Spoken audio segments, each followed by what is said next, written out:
Well, this has been an interesting week. I'm sure many of you have seen the 23-year-old reporter, Nick Shirley. Again, he's more of an independent investigative reporter on YouTube and social media that exposed millions, if not billions of dollars of fraud being committed by part of the Somalian community inside of Minnesota in the United States. The mainstream media has been very, very silent in this regard. Tim Waltz, the governor of Minnesota, has spoken out briefly against it, which I'll get into. But anyways, I wanted to go into some of the psychology behind fraud, behind the minds of some of these organized crimes, even the psychology of Tim Waltz in this moment and his response, and some of the psychology behind Nick Shirley in his investigative reporting. So let's define fraud for the purpose of this video. So fraud is intentional deception to have some type of gain. That's generally financial gain. It may be to gain some type of social status or political power, but fraud is that intentional deception where you know it's wrong and you keep doing it. I would even say, even if you do it once, it's still fraud, but when it's continuous, it gets even worse. Now, there's something called the fraud triangle, which is the thought processes that go into somebody committing fraud or these type of crimes. Now, the first one is pressure. Pressure is going to be more, it will generally be financial incentive, but it can be to elevate somebody's social status or various other things. It may be somebody behind the scenes trying to get them to do something so they can benefit themselves. So it may be like a second party doing things on behalf of somebody else. But in most instances, it is, or at least there's some type of financial incentive behind it. Now, the second one is opportunity. Without opportunity to commit fraud or to commit these crimes, well, it makes it really difficult to do that. So if there's opportunities or loopholes, whether it's within government or companies or certain platforms, that this is the time or this is what criminals look for. Wherever there's opportunity, well, there, they can commit the crime. The third one is rationalization. People can rationalize just about anything in their head. So for instance, I can take this money or I can take this person's belonging because they have more than me. So people have a way of rationalizing things inside of their head, therefore justifying that it's okay to do.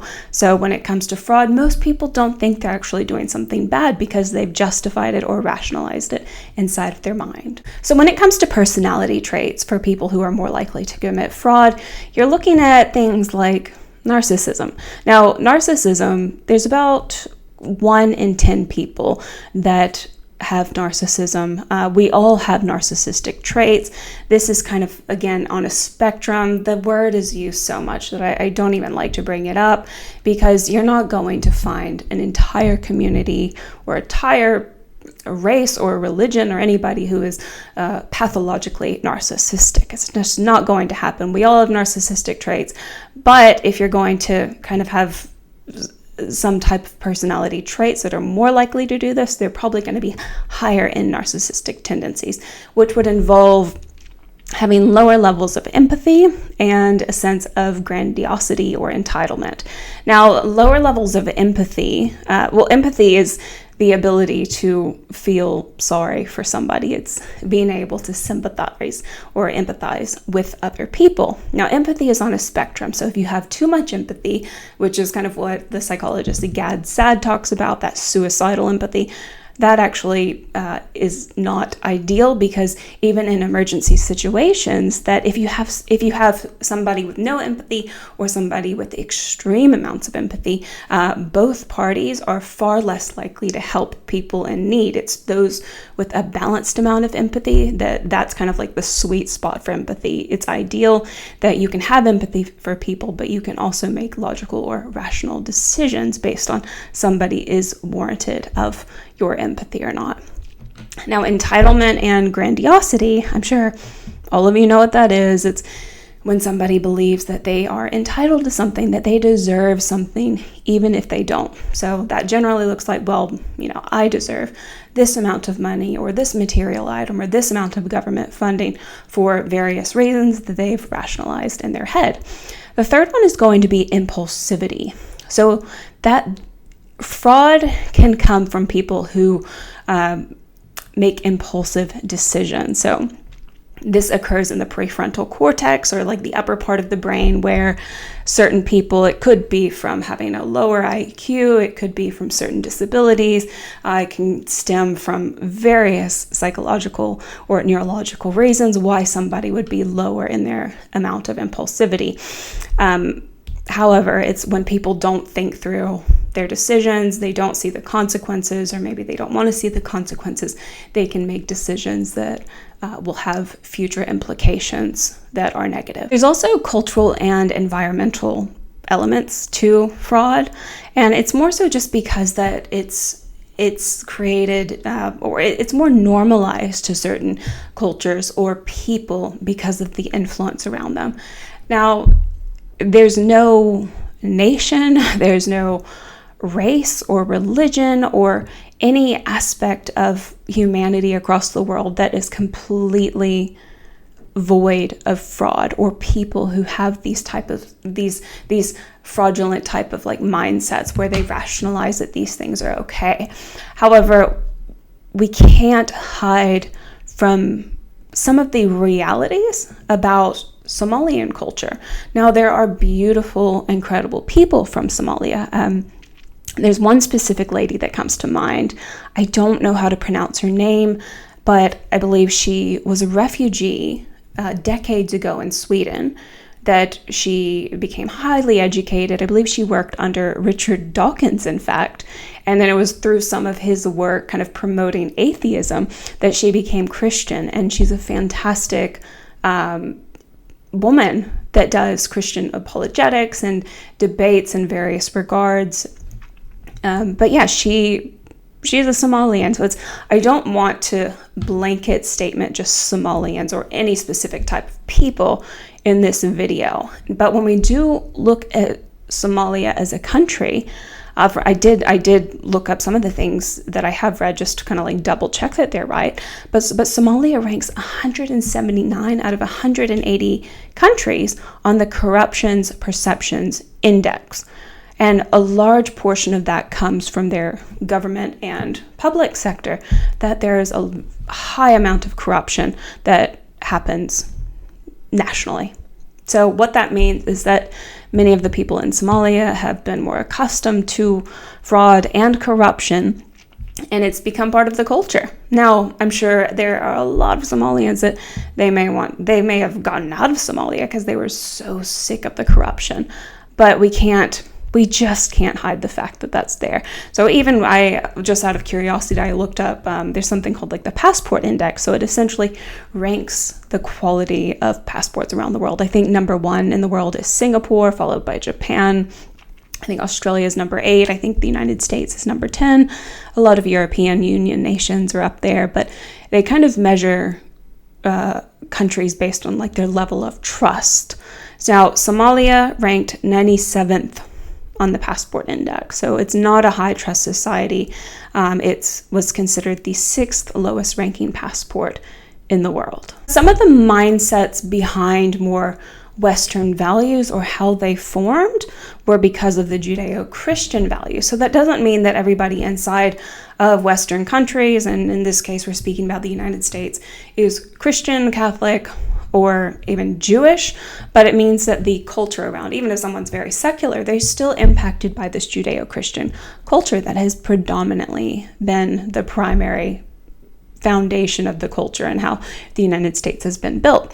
So this will come down to kind of monotheism, or the belief in one God. Now, I know Somalia in this instance, and Islam is a monotheistic religion as well. They believe in Allah, and then Muhammad is the prophet. So we do have that similarity. Judeo-Christian values is also going to come down to human dignity, and I think this is where things start to take a turn of their own. So when you look back, kind of like the Hebrew Bible and the Christian Bible, that was one of the first times in history where people were seen as they're all made equal in God's eyes. They all have this innate value that it's not about works or specific acts, and this is primarily more like Christian as opposed to Judaism or the teaching behind Judaism. but it is that it's not about works, it's about faith. Now, but faith alone is not enough, so you need faith and works. But yes, we all have this innate value. Prior to this period in history and kind of the way of thinking, that various different cultures and religions and societies measured human value in different ways. For instance, the Romans and Greeks, or ancient Romans and Greeks, measured human value based on physical strength. So because of that, like if there was an infant or even an elderly person or an adult that was disabled or had deformities or various problems with it, they were essentially cast aside to die because they offered nothing to the ancient Greek and Roman society. And now you can look back like eugenics, you can look at various different things across cultures and how they measured human value. But Judeo-Christian value has essentially taught us in the West that everybody has innate value. We're all made in the image of a creator. And even for the secular people and people from other religions, if they've grown up around this, this concept has taken place. However, not everywhere in the world today believes this. And this is where things get quite different. Most cultures have some type of moral order. I think even in Somalia or other predominantly Muslim countries, they still have a moral order. And that's governed to them by Sharia law, which is Islamic law. And they kind of integrate their religious views with their government and vice versa. And it's all kind of combined in one. And for a lot of those countries, that works for them. I'm fine with that. I don't want to impose my views or my thoughts or even Judeo-Christian culture on those countries. They can live as they want, free will. However, moral order even goes back. You have like the Code of Hammurabi. So humans have always had some type of moral order. Now, Western countries, they have taken on kind of the 10 Commandments or some form of the 10 Commandments, which again comes from Hebrew Bible, Christian Bible, Judeo-Christian values, where we tend to work off of that. That includes having free will. It's the ability to choose between good and evil. Now, if you do what is kind of considered evil or bad in terms of Judeo-Christian culture, which includes fraud, that there's some type of punishment or consequence for it. There's also a really strong emphasis on community and family, even though Western cultures are more they're into individualism instead of collectivism. So, but there's still kind of that nuclear family or that desire for that community. You treat people as you treat yourself. You kind of turn the cheek if other people harm you.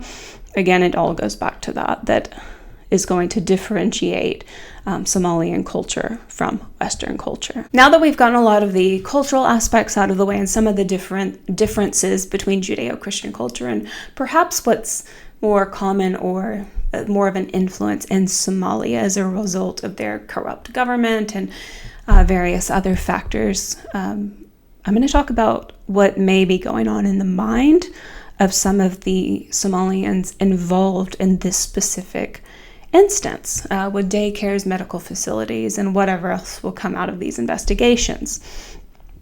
Now, many of these people willingly came to the United States, probably more so in the past 5 years. There may be some that went back, but I know the majority of these undocumented individuals came kind of under the Biden administration when there was a massive influx of people crossing the border. Now, they came without documentation. They came without visas, meaning they don't have driver's license. They are unable to get car insurance, health insurance. They're unable to get jobs in the way that American citizens or people with visas and permanent residency would be able to do. And they're kind of just there. It puts them in a very strange place of limbo. So they're human beings. They need to eat. They need to survive. How are they going to do this? And I think they're reverting back to kind of what was more common in their culture and in their country.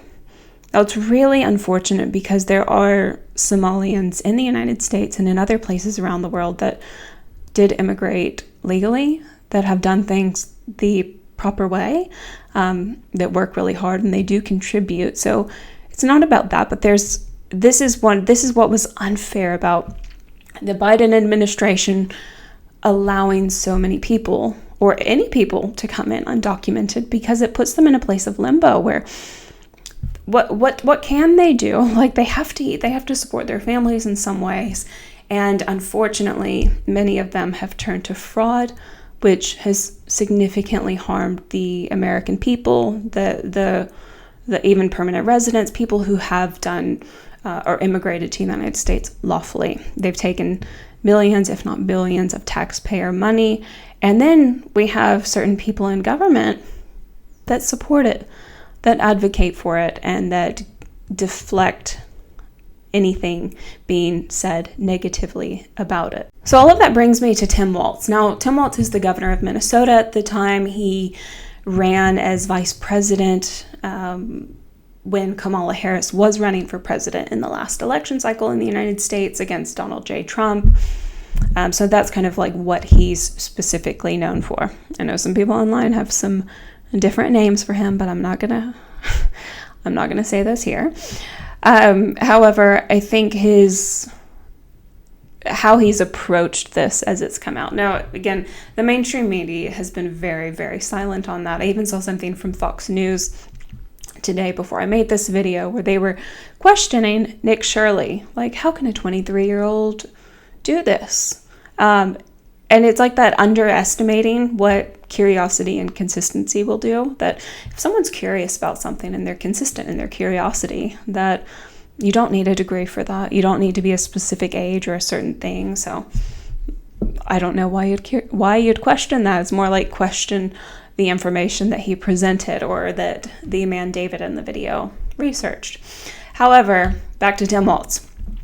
All right, so what I saw and kind of what he has said so far and some of his views previously on fraud in Minnesota, that he's very defensive. He kind of defensively deflects. I'd probably say that. So he uses blame shifting to avoid any type of personal accountability, which may impact his political career. I would say that it seems most of that way. So his administrative failures or anything that would put criticism on him, he kind of deflects that. So I think he's deflected that towards people being racist, white supremacy, you name it.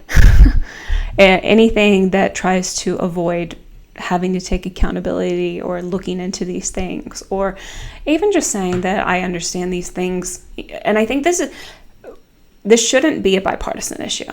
Fraud is fraud, irrespective of who does it or what party may have encountered it. That I think the most appropriate thing for a leader to do would say, we're aware of this now and we're going to investigate it, we're going to take care of it because we don't want this to impact the people in our nation. But he's not doing that. I think he's also shown a lot of like ideological rigidity, which means he's very, very rigid, or this black and white thinking that everything and everyone around him. So it's almost like, and this is where when you get to this echo chamber in your mind where you think that because of somebody's color of the color of their skin or their race or religion or their ethnicity or however they identify their sexuality, when you think that somebody can do no wrong because of something, it becomes a delusion. And I think that's part of that rationalization. When you can rationalize something to a point that you think like a certain group of people can do no wrong, that it becomes a delusion. And I think, interestingly, if you did watch Nick Shirley's video, I think it was like 42 minutes long, but it was a good watch. There's a lady kind of like midway between it. She's like a Caucasian lady, but she's just shouting like, don't open up, and like, ice. And Nick and this guy David, they're like, we're not ICE. Like, he's like, I'm a YouTuber. But this lady is so like hell-bent that they're ICE and that they're just trying to do wrong. And they even like present this document. I think that may have been outside of the Quality Leering Center.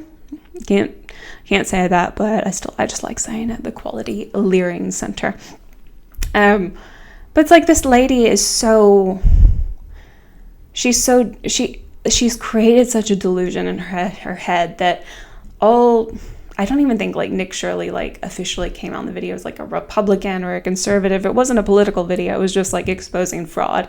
It wasn't even like negative about any specific person. And I really commend Nick on doing that, because we see that with the left and the right, progressives, conservatives, that they try to use shame. They try to like point out character flaws on people or bring up things that they've done in their past to put them in this place of shame. So shame is one of the worst human emotions that you can experience, because it makes people self-isolate. It makes them draw back or withdraw, and that's been predominantly used in media and politics. Is like you try to get somebody to feel so much shame that they withdraw, and it's generally because they don't like what they're saying.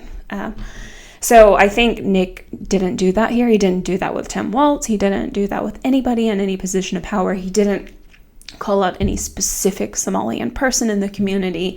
I think he handled it very humbly and just very very well. That it wasn't about any specific person. It was really just, how can we prevent this from happening? How can we make this better? And if we kind of go back to some of the psychology of fraud and various things, I think we can rule out that everybody in this specific Somalian community is not narcissistic. It would be, I think it'd be clinically impossible that, again, any, like, this entire group of people like involved in this specific organized crime, I don't mean all Somalians, but involved in this specific situation, have borderline personality disorder or schizotypal traits, or they're paranoid of various things. I think this is just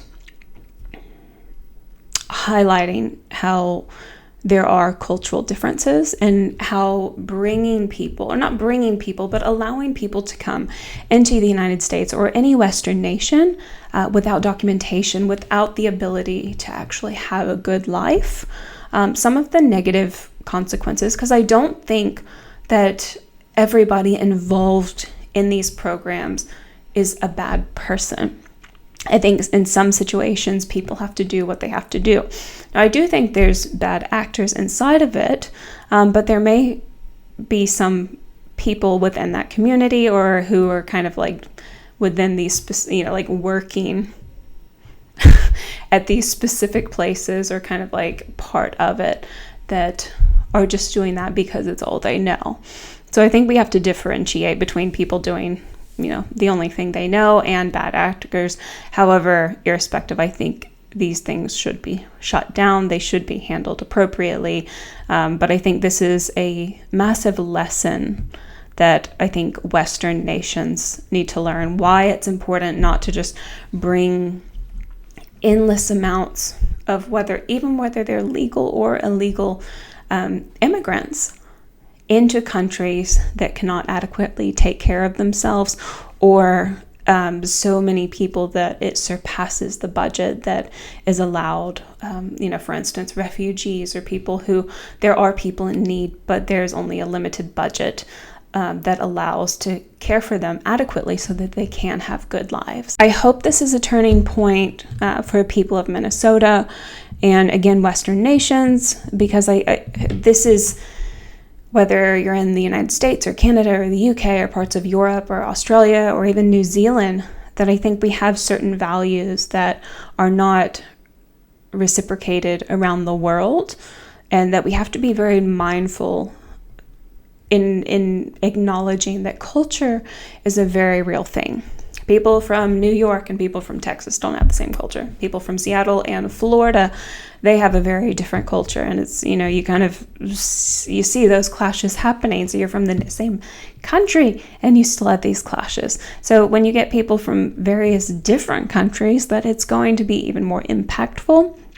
And what happens is, when you get a large amount of people from different cultures, the melting pot, if you want to call it that, there's going to be a clash of cultures. There's going to be differentiations. And it doesn't mean that one is always right or one is always wrong, but the foundation of Western nations was built on a lot of these Judeo-Christian values.